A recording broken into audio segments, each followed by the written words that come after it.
Tingnan nyo to, tingnan nyo to, tingnan nyo to. 17% yung kita at this point. 17%.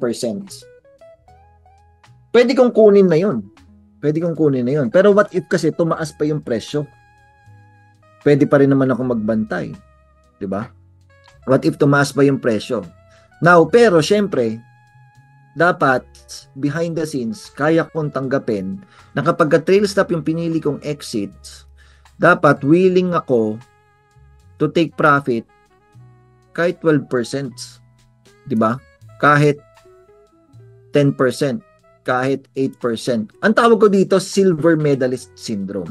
May mga nagtitrail stop kasi na masama pa ang loob, kumita na. Ano ba yung silver medalist syndrome?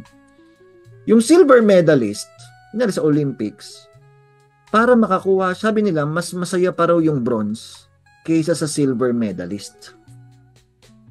Bakit daw? Kasi yung bronze, kailangan niyang manalo para makuha niya yung bronze. Yung silver medalist, kailangan niyang matalo para makuha niya yung silver.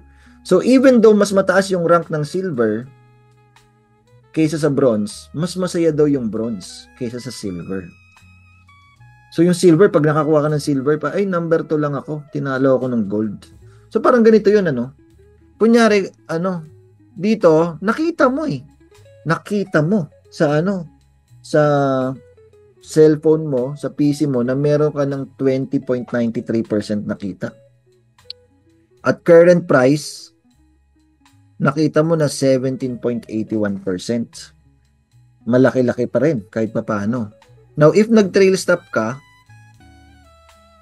13 point, mga nandito na lang, 13 point something percent or 12 point something percent. Ibig sabihin, pwedeng isipin ng isip mo na, ay, sayang yung mga sayang yung nawalang profits. 'Di ba?